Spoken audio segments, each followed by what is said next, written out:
MIM support ये mayor नहीं बनाएगी। आदाब नाजरीन, न्यूज़ 18 उर्दू में आप सभी का खैर मकदम। मैं हूं सैयद अहमद जिलानी। आज हम खास मुद्दे पर बात करेंगे कि जीएचएमसी में मेयर किसका होगा।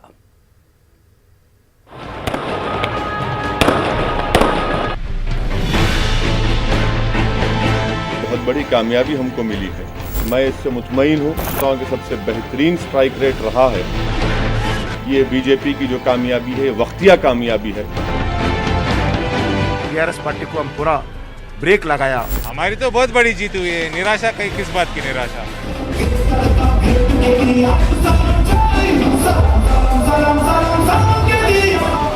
ఇందులో నిరాశ చెందవలసింది ఏమీ లేదు. తప్పకుండా సింగిల్ లార్జెస్ట్ పార్టీగా ప్రజలు ఏదైతే ఆశీర్వాదం ఇచ్చారో ఫలితాలను కూడా విశ్లేషించుకొని ముందుకు పోతాం. बिना एमआईएम सपोर्ट ये मेयर नहीं बनाएगी। तो नाज़रीन, ग्रेटर हैदराबाद म्यूनिसिपल कॉरपोरेशन का इंतखाबी अमल मुकम्मल हो चुका है, नतायज आ चुके हैं। राय दहिंदों ने किसी भी पार्टी को मेयर बनाने के लिए जादुई अदद नहीं दिया है।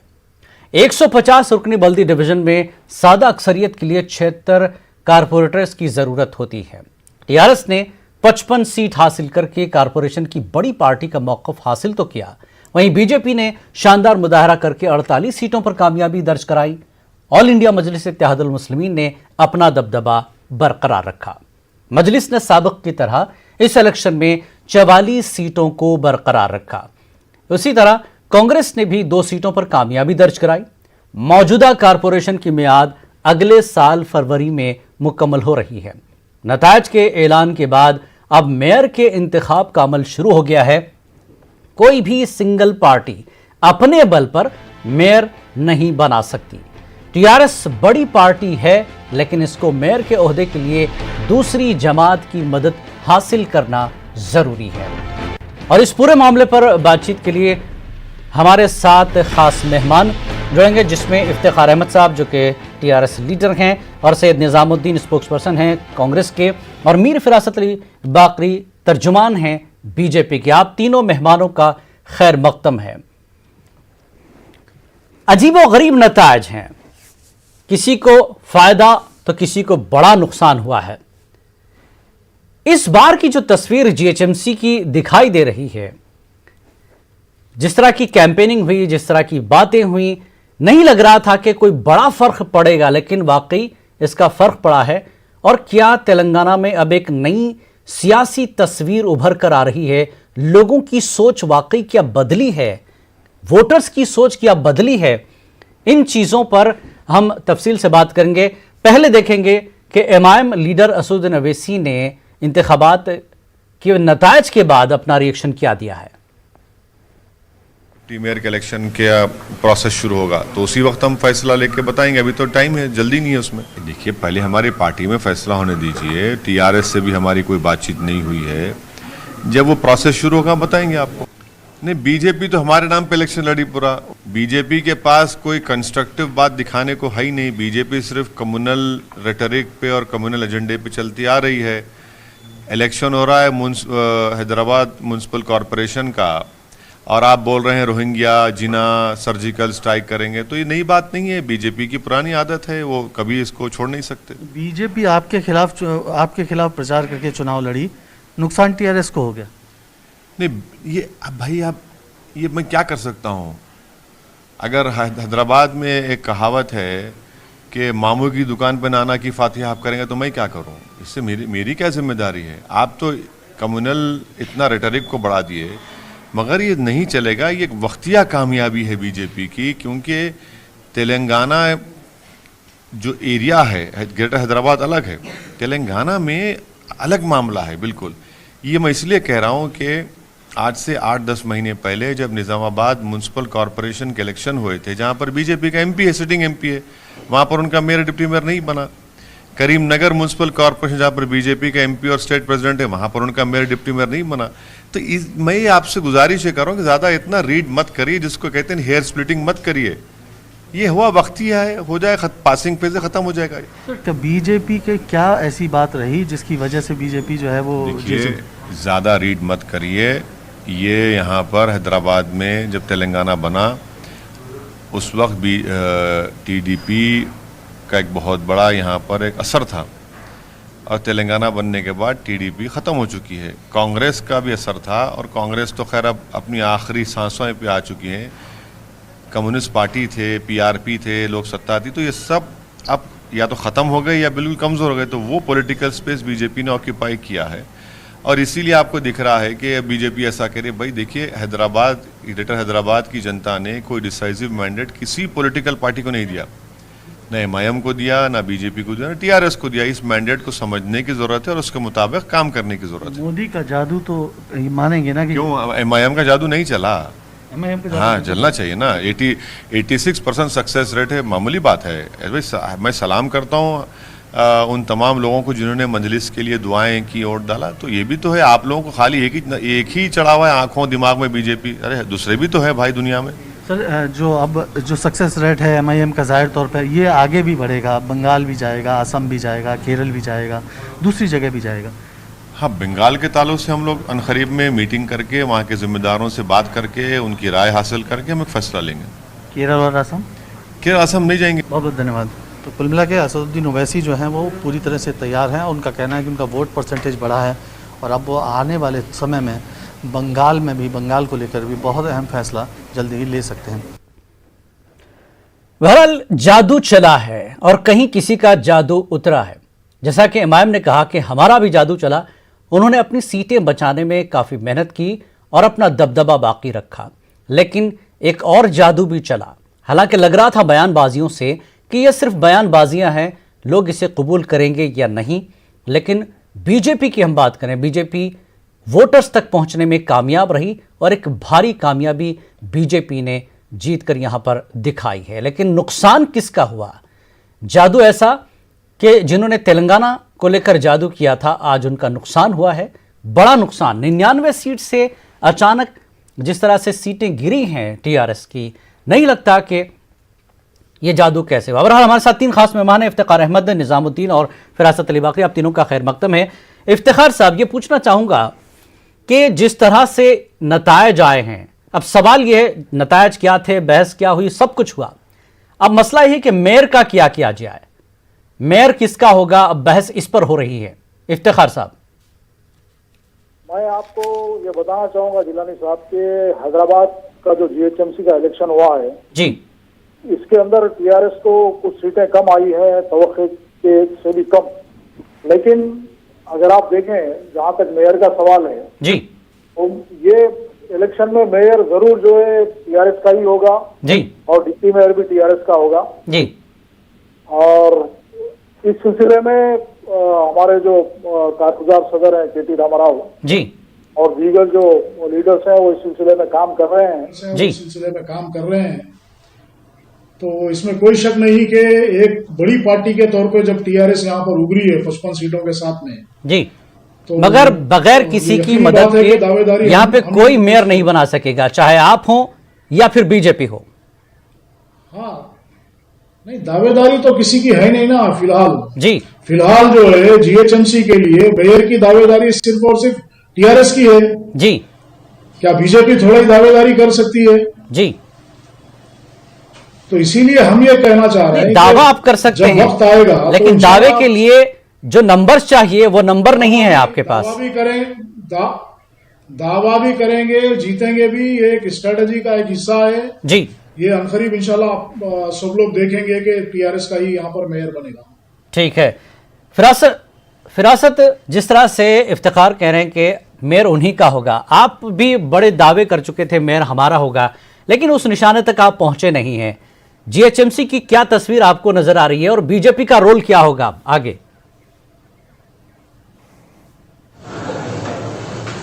भारतीय जनता पार्टी के जो काम करने का अंदाज था तेलंगाना के अंदर और बिलखुसूस ग्रेटर हैदराबाद म्युनिसिपल कॉरपोरेशन के अंदर जी, आज मैंने और एक डिबेट पे सुना है कि बीजेपी के दिल्ली के नेता नहीं, दिल्ली के हमारे पार्टी के आम कार्यकर्ता की हैसियत से वो लोग हैदराबाद आए और हैदराबाद की आवाम के अंदर अपना भरोसा जताए और तेलंगाना में ग्रेटर हैदराबाद म्युनिसिपल कॉरपोरेशन की आवाम ने चेंज खुद लाना चाह रहे थे, वो लोग पब्लिक खुद चेंज लाना चाह रही थी। उसका नतीजा 1 दिसंबर को आपके जो मीडिया की टीम, न्यूज 18 की टीम जो हैदराबाद के पूरे इलाकों में फिर रहे थे, वो लोग देख लिए हैं कि पब्लिक निकल के वोट देना नहीं चाह रही थी। जो भी पोलिंग परसेंटेज हुआ है जी, वो पूरा बोगसिंग पे हुआ है। नहीं हो गया, हमारे जो इलेक्शन हो गया, रिजल्ट आ गया, आपको जो सीटें मिलनी थी अच्छी भारी जो है सीटें आपको मिल गई हैं। अब मेयर के मामले में आपका रोल क्या होगा? इफ्तिखार साहब ये कह रहे हैं कि टीआरएस का ही मेयर होगा, आगे जो कुछ होगा कामयाबी उन्हीं की होगी। इफ्तिखार साहब जो है, मैं समझता हूं कैलकुलेशन में कुछ कमजोर होंगे या उनकी पार्टी का हिसाब किताब क्या है उनको नहीं मालूम। मेयर के लिए जितने डिवीजन उनको चाहिए था उतने डिवीजन उनके हाथ में नहीं। वो तो बता रहे हैं कि उतने नहीं है, लेकिन अब फिर वही जोड़ तोड़ वाला मामला शुरू होगा। तो इस जोड़ तोड़ में क्या बीजेपी टीआरएस के साथ खड़ी होगी? जिलानी साहब, उनके जो एम्बेसडर कार के जो ड्राइवर हैं जी, जो मोटे अल्फाज में कहा जा रहा है कि एमआईएम उनके कार के ड्राइवर है, उन्होंने खुद बोले हैं कि एम्बेसडर कार टीआरएस की, मगर उसके ड्राइवर हम हैं, हम जिधर चाहे उधर पलटा सकते हैं गाड़ी को जी। तो वो ड्राइवर और एम्बेसडर कार के ओनर वो लोग डिसाइड करेंगे कि मेयर किसका होगा और डिप्टी मेयर किसका होगा। जी, तो आप ड्राइविंग नहीं करना चाहते कार की, चलिए ठीक है। हमारे साथ निजामुद्दीन भी है कांग्रेस की तरफ से। निजामुद्दीन, बीजेपी ने पूरे कैंपेन में टीआरएस और एमआईएम को ही जोड़कर बताया है कि ये लोग साथ हैं, सिर्फ दिखावा कर रहे हैं, इलेक्शन में नहीं है। लेकिन अब ये तय है कि मदद तो लेनी पड़ेगी टीआरएस को, और एमआईएम दोस्त पार्टी का रोल अदा कर चुकी है साबिक में भी। अगर बनता है तो फिर बीजेपी की एक बात पूरी साबित हो ही जाएगी। ऐसे में कांग्रेस कहीं नजर नहीं आई। निजामुद्दीन, मैं पहले कांग्रेस के लिए ही सवाल कर लूंगा। बीजेपी के इतने बड़े लीडर इतने छोटे इलेक्शन के लिए उसको एक इलेक्शन के तौर पर ही देख रहे थे, छोटा बड़ा नहीं देख रहे थे। मेहनत किया और कामयाबी मिली, लेकिन कांग्रेस में ऐसा कुछ दिखाई नहीं दिया। निजामुद्दीन, तो इलेक्शन ही है जिलानी साहब। देखिए, ये एक ऑर्डिनरी इलेक्शंस है। इस ऑर्डिनरी इलेक्शंस को यूनियन मिनिस्टर हमारे अमित शाह साहब आते हैं हैदराबाद को।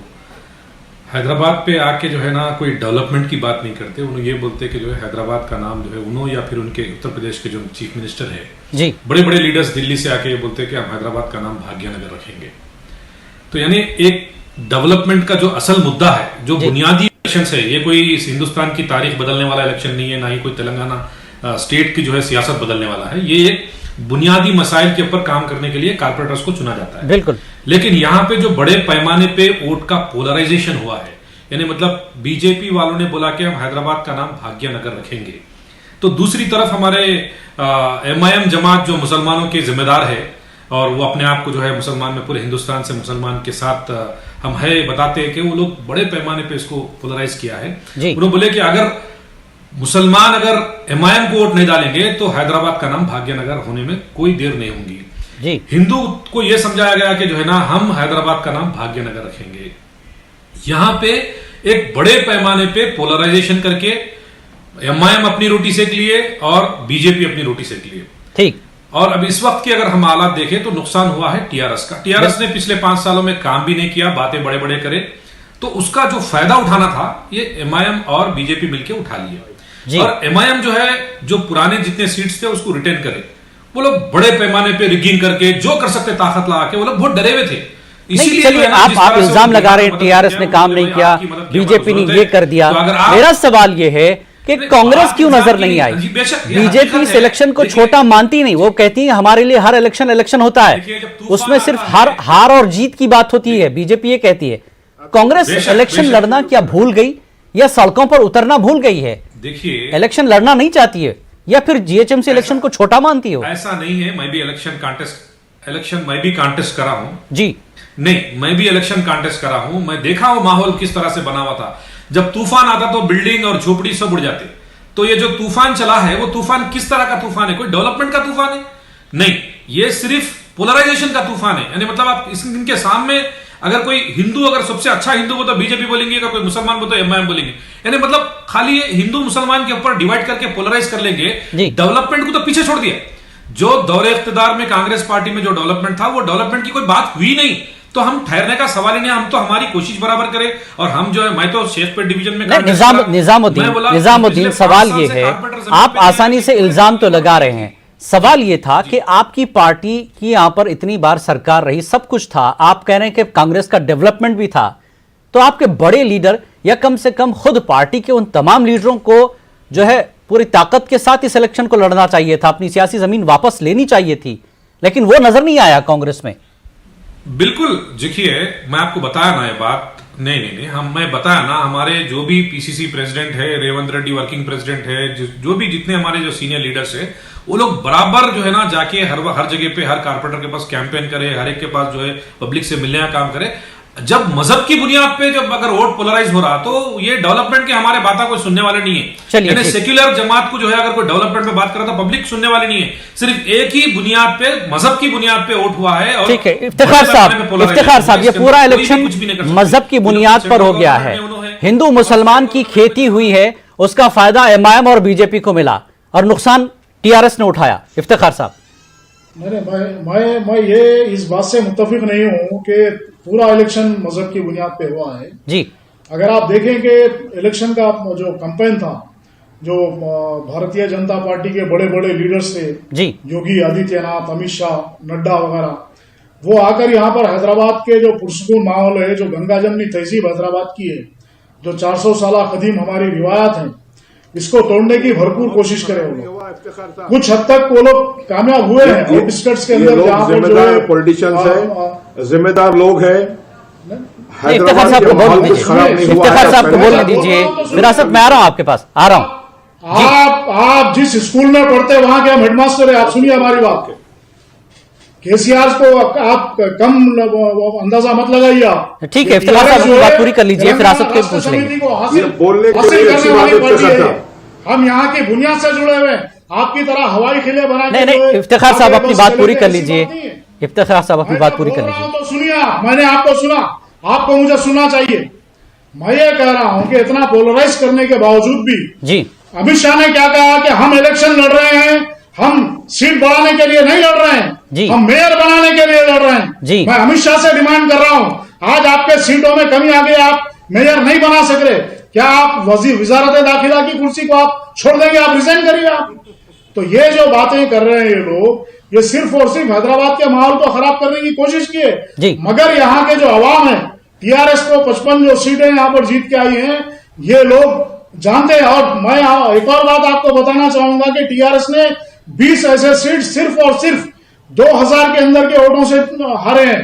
उनका मार्जिन सिर्फ विदिन 2000 है, बात जगह तो हम 70-80 वोटों से, 200 वोटों से हारे हैं जी। तो इसको यह समझ लेना कि नहीं, इफ्तिखार साहब आप हारे हैं, डेवलपमेंट की बात आपने की, आपने कोई ऐसी गलत बात नहीं की। केटीआर कहते हैं कि हम सिर्फ डेवलपमेंट पर ये इलेक्शन लड़ रहे हैं, हम तोड़ फोड़ की सियासत नहीं कर रहे हैं, फिर भी डेवलपमेंट कहीं पिछड़ गया, रह गया कहीं मुद्दों के बीच। नहीं, ऐसी बात नहीं है। देखिए, जब यहाँ पर जब आप जो है आप देखेंगे जिन बेल्टों में भी जो है बीजेपी ने जीत हासिल की है, वहां पर जो है पोलराइज ज्यादा किया गया है। जब हिंदू मुस्लिम की बात आती है तो कुछ जगह के लोग भटक जाते हैं, जैसा कि खासतौर पे नौजवान है या फिर दूसरे स्टेटों से जो लोग यहाँ पर हैदराबाद में आके बस गए हैं, ऐसे लोगों पर इसका असर हुआ है। मगर जहां तक अवाम का ताल्लुक है, अगर आप देखेंगे जैसा कि एमआईएम के 44 सीट्स हैं और टीआरएस के 55 हैं, तो 48 सीट से हटके बीजेपी को कहीं भी जो है पोलराइज करने का मौका नहीं मिला। हैदराबाद के अवाम ने बहुत शिद्दत के साथ इसको रोका है। ठीक है, और आने वाले फिरासत साहब, आप मेयर नहीं बना सके, बातें बहुत बड़ी की, इलेक्शन में बहुत मुद्दे उछाले गए, मेयर नहीं बना सके, लेकिन आपका रोल क्या होगा? आप जीएचएमसी में मेयर तो बनने वाला है नहीं आपका। तेलंगाना मेयर हमारा नहीं बनने वाला है। हम बल्दिया के अंदर एज ए अपोजिशन हम काम करेंगे, पब्लिक के बीच में रहेंगे। तेलंगाना की आवाम और बिलखुसूस ग्रेटर हैदराबाद म्युनिसिपल कॉर्पोरेशन के जो ज्यूरिडिक्शंस है, उसके अंदर जो हमारी कामयाबी मिली है कि यहाँ की आवाम चाह रही है कि चेंज ट्रांसफॉर्मेशन लाना चाह रहे हैं, और स्टार्ट हो गया है तेलंगाना में, और इंडिकेट हो गया है चेंज दी पॉपुलर मूड हो गया है पूरे ग्रेटर हैदराबाद म्युनिसिपल कॉर्पोरेशन में। और चंद्रशेखर राव यानी अब ये हैदराबाद रहेगा, यानी अब नाम हैदराबाद ही रहेगा अगले जीएचएमसी तक, भाग्यनगर नहीं बनेगा। हैदराबाद नाम रहेगा। हैदराबाद के नाम को चेंज करने का जो मसला है, जो ये लोग बोले हैं, वो एक अलग इश्यू है। इसके बाद आप तफसीली बात करेंगे अपन। चलिए ठीक है। तेलंगाना राष्ट्रीय समिति के लोग, चंद्रशेखर राव हो या केटीआर हो या और जो भी लोग हो, भोकलाहट का शिकार हो गए लोग। इनके 45 सीट का नहीं, ठीक है, जो भी हुआ है हो गया, नतीजे तो सामने हैं। इफ्तिखार साहब, वक्त की कमी है, सीधे तौर पर टेक्निकल सवाल है कि जीएचएमसी में अब जो मेयर बनना है उसके लिए आपको जो आंकड़े चाहिए वो कैसे जुटाएगी टीआरएस? नहीं, देखिए, ये टीआरएस की स्ट्रेटेजी है। ये स्ट्रेटेजी हम वर्कआउट कर रहे हैं, क्योंकि बहुत सारी बातों को जो है कबल वक्त कहना दुरुस्त नहीं है जी। तो इंशाल्लाह लेकिन सामने सीधी तौर पे ये चीजें, कहने वालों का कहना है कि एमआईएम का अब यहां पर जो है बादशाहगढ़ का मौकफ है। अगर आप एमआईएम का सपोर्ट लेकर बनाते हैं, मेयर बन जाएगा आपका, लेकिन फिर बीजेपी की वो बात साबित हो ही जाएगी कि जैसा कि बीजेपी ने इलेक्शन में कहा था कि टीआरएस को वोट देना, बीजेपी को माफ कीजिए, टीआरएस को वोट देना, एमआईएम को वोट देना, या एमआईएम को वोट देना, टीआरएस को वोट देना है। ये पोलराइजेशन की सियासत बीजेपी कर गई है, उनका काम खत्म हो गया, अब उनका डब्बा गोल होने वाला है। ठीक, अभी से यहाँ पर टीआरएस की जो स्ट्रेटेजी है वो मजबूत तरीके से एस्पेक्ट को भी हम लोग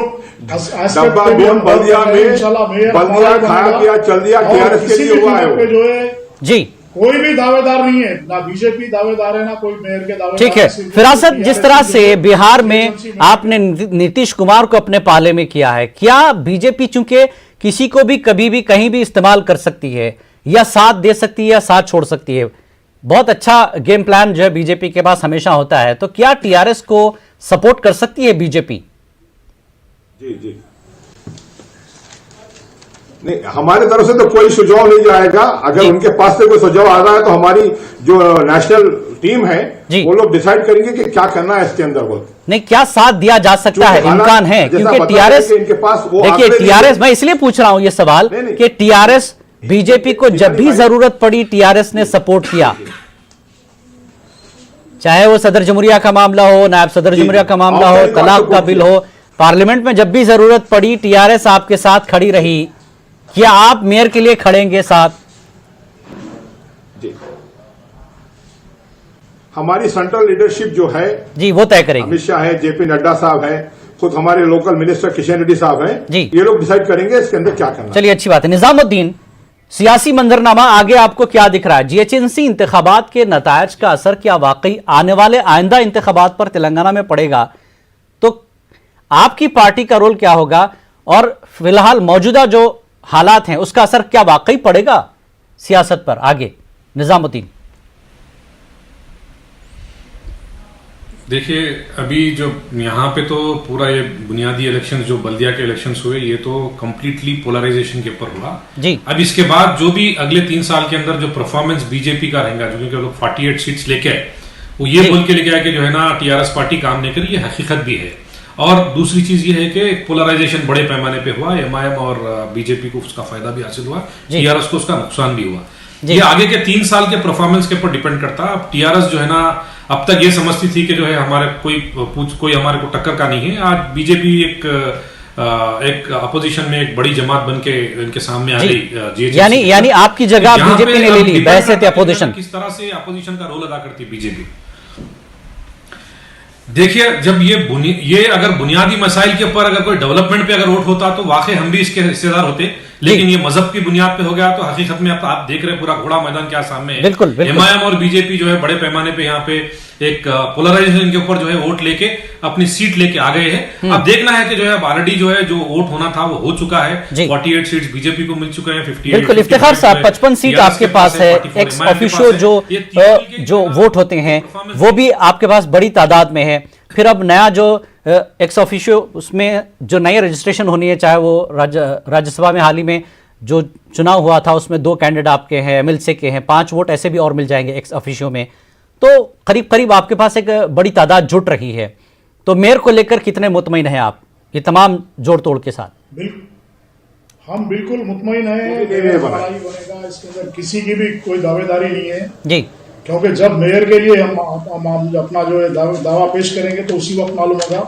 हमारे पास इंशाल्लाह जो है जीतने के लिए पूरी ताकत है और जो है मेयर जो है बिल्कुल ही यूनानिमस बनेगा यहाँ पे। जी नहीं, इसमें सिर्फ 2 सीट की कमी है निजामुद्दीन, 2 सीट कांग्रेस के पास है। क्या आप इल्जाम तो लगा रहे हैं एमआईएम और बीजेपी पर, अगर सेकुलर की बात करते हैं, सेकुलरिज्म की, तो क्या टीआरएस को कांग्रेस 2 सीट का सपोर्ट करेगी अनकंडीशनल?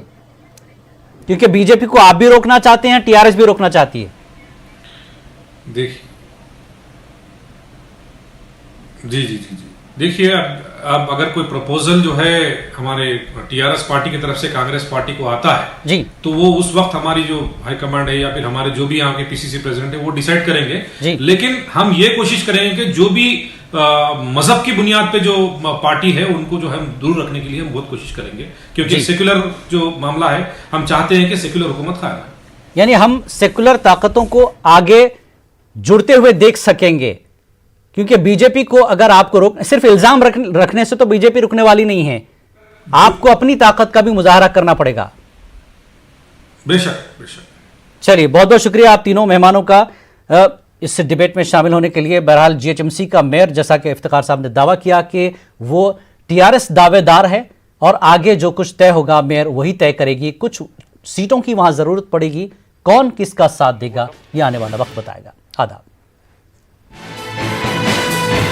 बिना एमआईएम सपोर्ट ये मेयर नहीं बनाएगी।